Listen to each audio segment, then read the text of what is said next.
ഞങ്ങൾ അപ്ലോഡ് ചെയ്യുന്ന വീഡിയോസ് നിങ്ങളിലെത്താൻ ഈ ചാനൽ ഇന്ന് തന്നെ സബ്സ്ക്രൈബ് ചെയ്യണം. അതോടൊപ്പം ബെല്ലൈക്കൺ പ്രസ് ചെയ്യാൻ മറക്കരുത്. രജനികാന്ത് നായകനായി 2023 തമിഴിലെ വൻ വിജയങ്ങളിൽ ഒന്നായ ചിത്രമാണ് ജയിലർ. ചിത്രത്തിന്റെ രണ്ടാം ഭാഗം അടുത്തിടെ പ്രഖ്യാപിച്ചിരുന്നു. ഇപ്പോഴത്തെ ചിത്രത്തിന്റെ ഷൂട്ടിംഗ് ചെന്നൈയിൽ ആരംഭിച്ചിരിക്കുകയാണ്. രജനികാന്ത് ഇല്ലാത്ത മറ്റു താരങ്ങളുടെ സീക്വൻസുകളാണ് സംവിധായകൻ എടുക്കുന്നതെന്നാണ് റിപ്പോർട്ട്.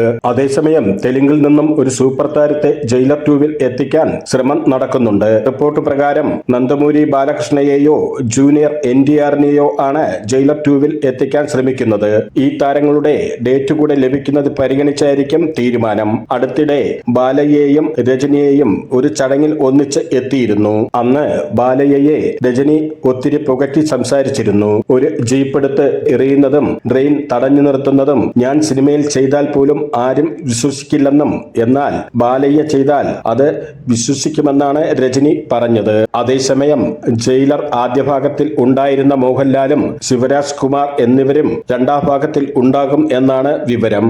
അതോടൊപ്പം തെലുങ്ക് സൂപ്പർ താരം കൂടെ എത്തുന്നതോടെ ചിത്രം വലിയ ബജറ്റിലേക്ക് മാറുമെന്നാണ് റിപ്പോർട്ടുകൾ പറയുന്നത്. തമിഴ് സിനിമയിൽ സമീപ വർഷങ്ങളിലെ വലിയ വിജയങ്ങളിൽ ഒന്നായിരുന്നു ജയിലർ. നെൽസൺ ദിലീപ് കുമാറിന്റെ സംവിധാനത്തിൽ രജനികാന്ത് ടൈഗർ മുത്തുവേൽ പാണ്ടി എന്ന കഥാപാത്രത്തിലെത്തിയ ചിത്രം ആഗോള ബോക്സ് ഓഫീസിൽ നിന്ന് 600 കോടിയിലേറെ നേടിയിരുന്നു. ഒരു പ്രൊമോ വീഡിയോയ്ക്കൊപ്പം രണ്ടാം ഭാഗത്തിന്റെ ഔദ്യോഗിക പ്രഖ്യാപനം എത്തിയത് ജനുവരി 14-നായിരുന്നു. രജനികാന്തിന് പുറമെ നെൽസനും അനിരുദ്ധും ഈ പ്രൊമോയിൽ പ്രത്യക്ഷപ്പെട്ടിരുന്നു. തമിഴ് സിനിമയിൽ ഏറ്റവും വലിയ ഓപ്പണിംഗ് വരാൻ സാധ്യതയുള്ള അപ്കമിംഗ് പ്രൊജക്റ്റാണ് ജയിലർ 2. അനിരുദ്ധ് രവിചന്ദർ തന്നെയാണ് രണ്ടാം ഭാഗത്തിന്റെയും സംഗീത സംവിധാനം നിർവഹിക്കുന്നത്. ആദ്യ ഭാഗം പോലെ തന്നെ ആക്ഷൻ രംഗങ്ങൾ സമ്പന്നമായിരിക്കുമെന്നാണ് റിപ്പോർട്ടുകൾ പറയുന്നത്.